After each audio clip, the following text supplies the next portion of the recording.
As promised, back to back, here's me doing a second video regarding Daniel Bryan. Um, for me, to be honest, for me, this is why people like Stephanie and Triple H troll the audience. Because fuck me, the audience are so fickle. They're so fucking fickle.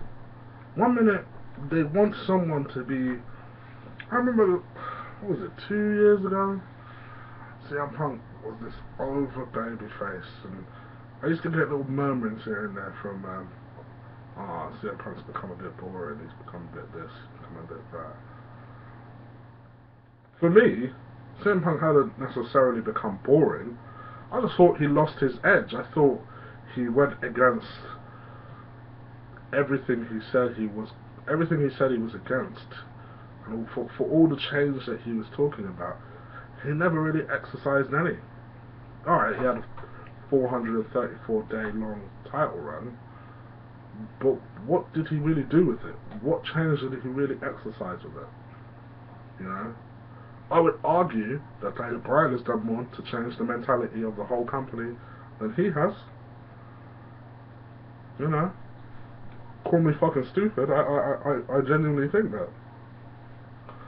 So, but again, people were like, so you've been asking for CM Punk to be featured. When he's featured as his top guy, you have criticisms. Alright, because even I had a criticism, but I didn't hate him for it. Now, it's kind of like Daniel Bryan is finally getting the recognition that he wants. And that everybody wanted. You know, he's being positioned as, I would say, the number 2 babyface of the company. Deep down, the number 1 babyface of the company. The only reason he's number 2 is because he sells a little less merch than John Cena. You know what it kind of reminds you of? It kind of reminds you of, you know when you first start going out with shit? When you first start dating a girl, right? And all you want to do is fuck her. You want to just drill her in every single fucking position.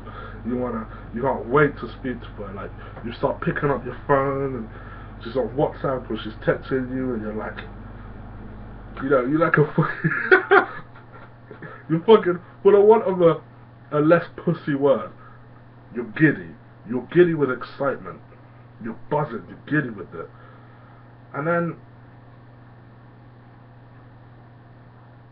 no, I'll even put it better, because I wouldn't even say at that point. I would say the challenge of getting the girl is probably the most exciting part of getting a girl. Like, you know, you're trying to think of new bars to kind of like give to her. You're trying to come up with new chat up lines to kind of say to her. You're trying to think of the next sort of.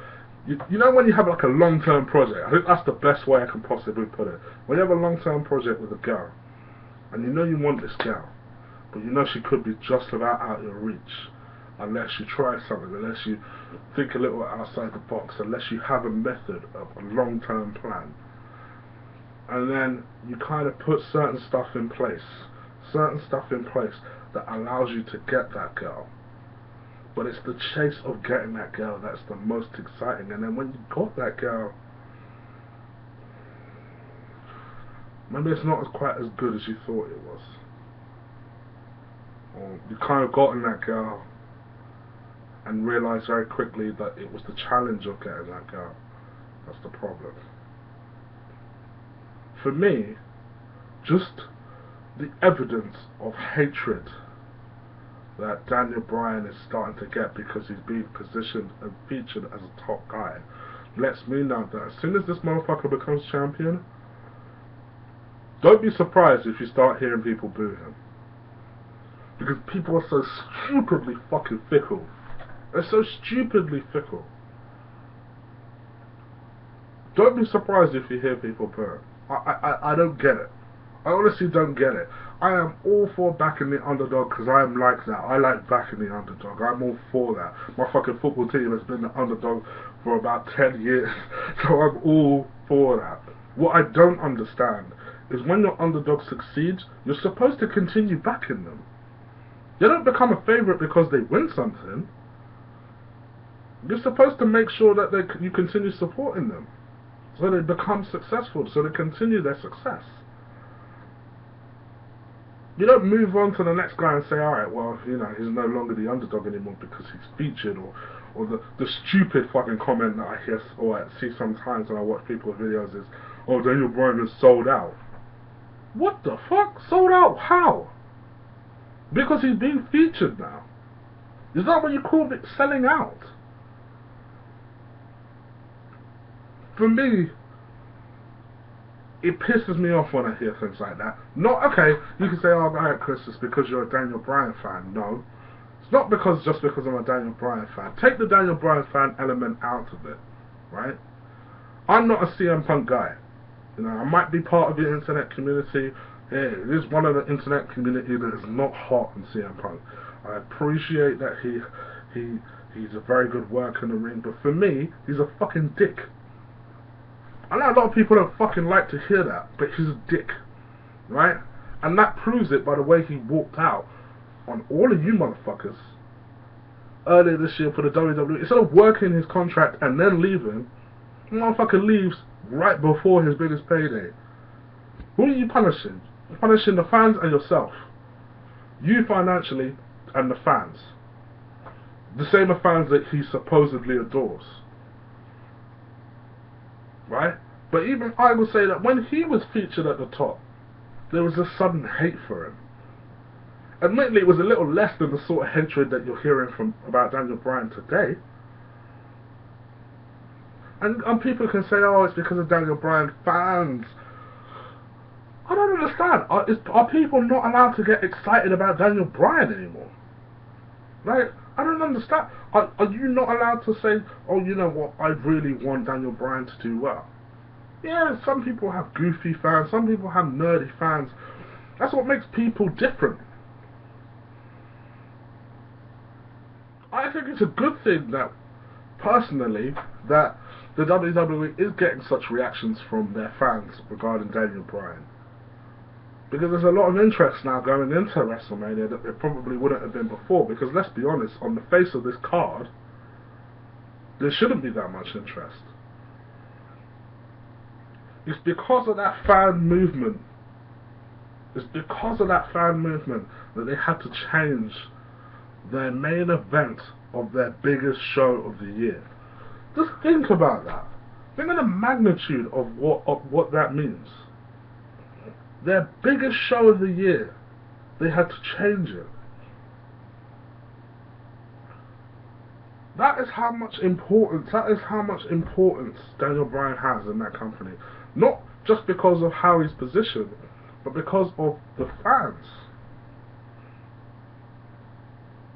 I know, you know, Daniel Bryan fans will always get trolled on here because they're so vocal. But to be honest with you, I don't think it's a bad thing people saying that they love a wrestler. I love Daniel Bryan. What I like about Daniel, admittedly for me, I'm more of an intense Daniel Bryan fan. I like the intensity that Daniel Bryan shows. Like when he came out and he beat the shit out of Triple H this past episode of Raw. That's the Daniel Bryan that I personally want to see more of. I like the intensity that Daniel Bryan shows, but for me, I'm enjoying the success that he's having because I feel he deserves it. For me, he's their most over performer. I said it way before this Yes Movement shit started. You check my fucking videos. I've done maybe 88 videos.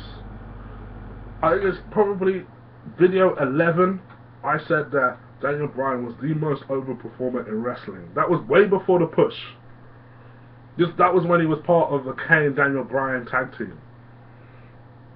And thus, it's showing now. It's showing that, you know, he is literally the most over performer in wrestling. And he deserves his success. For me, he deserves this WrestleMania moment. A lot of you guys that are watching this video, it'll be way after WrestleMania 30. And to be honest, I might look foolish. And if he hasn't won the title at WrestleMania 30. I believe that it's a matter of time before they put a strap on him, and it'll be worth it. But for me, this Daniel Bryan hate needs to fucking stop, or cool the fuck down. What is the problem? So he's being featured. Isn't that what we wanted? Didn't we want anyone but John Cena? The next person that is being targeted by you guys is Cesaro. So what happens when Cesaro starts getting featured? Are you going to say he's a bit dull and a bit lifeless? Don't get me wrong, I love Cesaro, but I can see his fucking faults. I can see the faults that you motherfuckers will pick straight after he's successful. Stop building these guys up to tear them down. This is the sort of reason why people hate on the IWC. This is why people don't take the IWC seriously. You built this guy up. Enjoy his success. He's not going to have that belt for long. You think Batista would have come back if he didn't really think he was going to win that belt? Let's be honest here. They will put that belt on him. And if everything goes to plan like I think it will, I think what will probably happen is that Daniel Bryan will beat Triple H. I actually think he'll beat Triple H clean. And then I think there'll be some sort of screwy finish. Maybe involving CM Punk. Maybe involving Shawn Michaels. There are a lot of possibilities, but I think that Daniel Bryan will walk out the World Heavyweight Champion. It's just the only logical finish that makes sense. It's the only thing that makes sense. He deserves his WrestleMania moment. He deserves 75,000 people chanting yes, yes, yes. And and like I said before, I know a lot of you guys will watch this video way after WrestleMania 30 because of how late I've left this video. But if that hasn't happened, then I'm incredibly disappointed by how short-sighted WWE is. Because even if it is in Batista's contract that he wins that title, surely you could have said to him, look Dave, what we're going to do, we're going to have to hold your title run for a second because of the way the fans have reacted. You're a businessman, understand that, right? What we want to do is we want to, Randy Orton will be due his rematch. So you peel Daniel Bryan and Randy Orton into a match, get that shit out of the way. And then you peel them into a feud throughout the summer. You start to build towards a feud with them two. That's how you do it.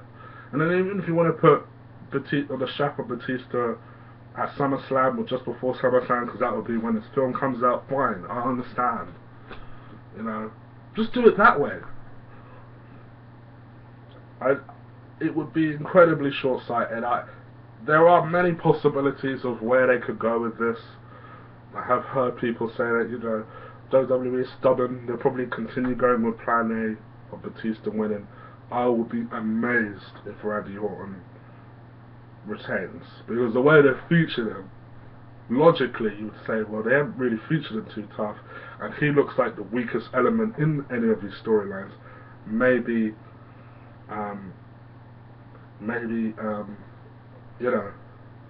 he will win the title, retain the titles.